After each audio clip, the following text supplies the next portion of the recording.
ఇంకో మాట అన్న అతి తెలివితేటలు అని. ఇది అజ్ఞానం గురించి చెప్పిన, ఇక అతి తెలివి గురించి కూడా చెప్పాలి. అంటే రేవంత్ రెడ్డి ఏమనుకుంటు నాకే తెలివి ఉంది, జనాలకు లేదు, నేను ఏం చెప్తా జనం నమ్ముతారు అని అనుకుంటుంటు.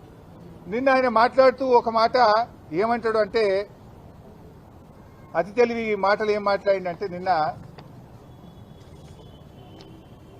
ఉమ్మడి ఆంధ్రప్రదేశ్లో మేము 54 లక్షల ఎకరాలకు నీళ్లు ఇచ్చినాం, అప్పుడు అయిన ఖర్చు 91,000 ఎంతో అన్నాడు ఎకరానికి, 93,000 కోట్లు అన్నాడు. 54 లక్షల ఎకరాలకు నీళ్లు ఇచ్చినా అన్నాడు.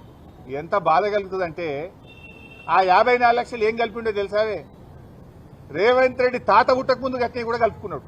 నాయన కాదు, రేవంత్ రెడ్డి కాదు, ఆయన పుట్టక ముందు, ఆయన నాయన పుట్టక ముందు, ఆయన తాత పుట్టక ముందు, ఆయన ముత్తాత పుట్టక ముందు కట్టిన ప్రాజెక్టులు కూడా కలుపుకున్నాడు. ఏంటిది? 400 ఏండ్ల కింద కాకతీయ రెడ్డి రాజులు కట్టించిన చెరువులు కూడా ఉమ్మడి కాంగ్రెస్ పార్టీ చేసిందట ఉమ్మడి ఆంధ్రప్రదేశ్లో.